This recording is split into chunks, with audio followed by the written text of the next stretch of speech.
ভাবুন তো, একজন মানুষ যিনি প্রায় ৪২ বছর একটি দেশকে শাসন করেছেন, ছিলেন এমন এক শাসক যিনি প্রেসিডেন্ট বা রাজা কোনো উপাধি গ্রহণ করেননি। তার দাবি ছিল তিনি শুধু জনগণের ভাই, কিন্তু এই ভাই নেতাই শেষ পর্যন্ত হয়ে উঠলেন এক বিতর্কিত চরিত্র। আজকের ভিডিওতে আমরা জানব তার জীবনের শুরু থেকে শেষ পর্যন্ত ঘটনাবলী। আসসালামু আলাইকুম প্রিয় দর্শক, আজ আমরা জানব এক রহস্যময় ব্যক্তির গল্প, মুয়াম্মার গাদ্দাফি। তিনি ছিলেন লিবিয়ার শাসক যিনি টানা ৪২ বছর ক্ষমতায় ছিলেন।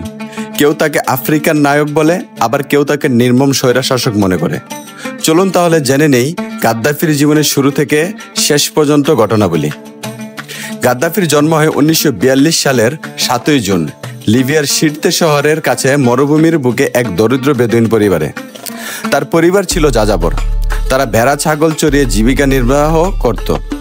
শৈশবে গাদ্দাফির জীবন ছিল খুবই কঠিন ও তার জীবনে কোনো বিলাসিতা ছিল না। ছোটবেলা থেকেই তিনি ইসলামী শিক্ষা নেন এবং আরব জাতীয়বাদের প্রতি গভীর আগ্রহী হয়ে ওঠেন। মিশরের নেতা জামাল আবদেল নাসের তার প্রিয় ব্যক্তিত্ব ছিলেন। শিক্ষা জীবনের পাশাপাশি গাদ্দাফি সামরিক বাহিনী যোগ দেন। তিনি বেনগাজি মিলিটারি একাডেমি থেকে শিক্ষা গ্রহণ করেন এবং পরবর্তীতে ইংল্যান্ডেও কিছু সময় সামরিক শিক্ষা লাভ করেন। এই সামরিক প্রশিক্ষণ তাকে ভবিষ্যতে বিপ্লবের জন্য প্রস্তুত করে। তার জীবনের টার্নিং পয়েন্ট ছিল ১৯৬৯ সালে।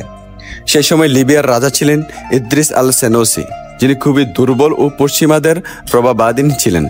গাদ্দাফি মনে করতেন এই রাজা দেশের সম্পদ বিদেশে হাতে তুলে দিচ্ছেন। তখন মাত্র ২৭ বছর বয়সী গাদ্দাফি একদল তরুণ সেনা কর্মকর্তাকে নিয়ে রাজার বিরুদ্ধে অভ্যুত্থান ঘটেন। এই অভ্যুত্থান রক্তপাত ছাড়াই সফল হয়, ফলে ক্ষমতায় আসেন গাদ্দাফি। এই বিপ্লবের নাম দেওয়া হয় আল ফাতে বিপ্লবী।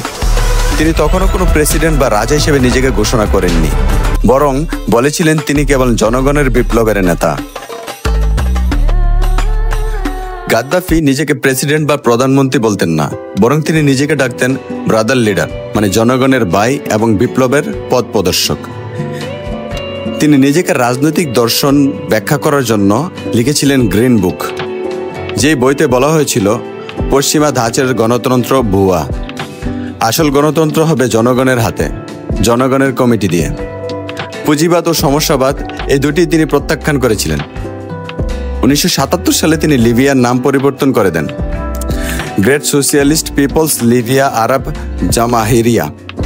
এর নাম হলো জনগণের রাষ্ট্র। গাদ্দাফি তেল শিল্প জাতীয়করণ করেন। আগে যেটা পশ্চিমা কোম্পানির হাতে ছিল তা লিবিয়ার রাষ্ট্রীয় নিয়ন্ত্রণে আসে।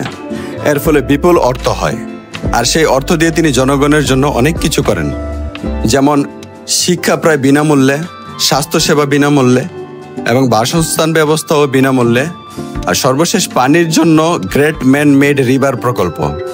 এগুলা তাকে জনগণের কাছে জনপ্রিয় করে তোলে, অন্তত শুরুর দিকে। তবে গাদ্দাফির নাম বিশ্বমঞ্চে বিতর্কিত হয়ে ওঠে। তিনি আফ্রিকান ঐক্য ও আরব ঐক্যের বড় সমর্থন ছিলেন। স্বপ্ন দেখতেন আফ্রিকা একদিন এক পতাকার নিচে ঐক্যবদ্ধ হবে। কিন্তু পশ্চিমাদের কাছে তিনি হয়ে ওঠেন মাথা ব্যথা। ১৯৮৬ সালের বার্লিনের এক নাইট ক্লাব বোমা বিস্ফোরণের দায়ে তার সরকারের উপর চাপানো হয়। প্রতিশোধ হিসেবে আমেরিকা লিবিয়ার রাজধানী ত্রিপোলিতে বিমান হামলা চালায়। ১৯৮৮ সালে ঘটে লাকাবির বিমান দুর্ঘটনা, যেখানে প্রায় ২৭০ জন নিহত হন। তদন্তে লিবিয়ার এজেন্টদের দায়ী করা হয়। এই ঘটনাগুলোর উপর গাদ্দাফির নাম আন্তর্জাতিক এক সন্ত্রাসবাদের পৃষ্ঠপোষক হিসেবে ছড়িয়ে পড়ে। তবে একসময় তিনি পশ্চিমাদের সঙ্গে সম্পর্ক মেরামতেরও চেষ্টা করেছিলেন। ২০০০-এর শতকে এসে আমেরিকা ও ইউরোপের সঙ্গে তার সম্পর্ক কিছুটা স্বাভাবিক হয়। ২০১১ সালে পুরো আরব বিশ্ব তখন শুরু হয় আরব বসন্ত। তিউনিসিয়া ও মিশরের স্বৈরশাসকদের পতন ঘটে। এই আগুন এসে পৌঁছায় লিবিয়ায়। জনগণ রাস্তায় নেমে গাদ্দাফির পতন দাবি করে, কিন্তু তিনি পিছু হাঁটেননি। বলেছিলেন, আমি শহীদ হয়ে মরব, কিন্তু দেশ ছেড়ে যাব না। বিদ্রোহীরা তার বিরুদ্ধে সশস্ত্র লড়াই শুরু করে। গাদ্দাফির সেনা বিদ্রোহীদের দমন করার চেষ্টা করে, কিন্তু ন্যাটো বিদ্রোহীদের সমর্থনে হস্তক্ষেপ করে। অবশেষে ২০১১ সালে অক্টোবর মাসে গাদ্দাফি নিজ শহরে সিরতেতে বিদ্রোহীদের হাতে আটক হন। তাকে নির্মমভাবে হত্যা করা হয়। এর মধ্যে দিয়ে শেষ হয় তার ৪২ বছরের শাসন। গাদ্দাফি ছিলেন এক রহস্যময় ব্যক্তিত্ব। তার সমর্থকরা বলেন তিনি ছিলেন আফ্রিকার গর্ব, যিনি জনগণকে শিক্ষা, স্বাস্থ্য ও উন্নয়ন দিয়েছিলেন। আবার সমালোচকরা বলেন তিনি ছিলেন এক স্বৈরাচারী শাসক, যিনি রাজনৈতিক স্বাধীনতা কেড়ে নিয়েছিলেন, বিরোধীদের ভয়ঙ্করভাবে দমন করেছিলেন। আজও গাদ্দাফিকে নিয়ে বিতর্ক চলছেই। কেউ তাকে নায়ক মানে, আবার কেউ তাকে খলনায়ক মানে। বন্ধুরা, মুয়াম্মার গাদ্দাফির জীবন কাহিনী ছিল নাটকীয়তা ভরা। তিনি ছিলেন বিপ্লবী নেতা, দার্শনিক, আবার এক নির্মম শাসকও। ইতিহাস তাকে কিভাবে মনে রাখবে তার সময় বলে দেবে। প্রিয় দর্শক, আজ আমরা জানলাম গাদ্দাফির জীবনের শুরু থেকে শেষ পর্যন্ত কাহিনী। কিন্তু একটা প্রশ্ন থেকেই যায়, 42 বছর ক্ষমতা থাকার পরও হঠাৎ কেন গাদ্দাফির পতন ঘটল? পরবর্তী ভিডিওতে আমরা জানবো গাদ্দাফির পতনের আসল কারণগুলো। তাই সঙ্গে থাকুন। আশা করি ভিডিওটি আপনাদের ভালো লেগেছে। যদি ভালো লাগে লাইক দিন, কমেন্টে মতামত জানান আর আমাদের চ্যানেলটি সাবস্ক্রাইব করে পাশে থাকুন।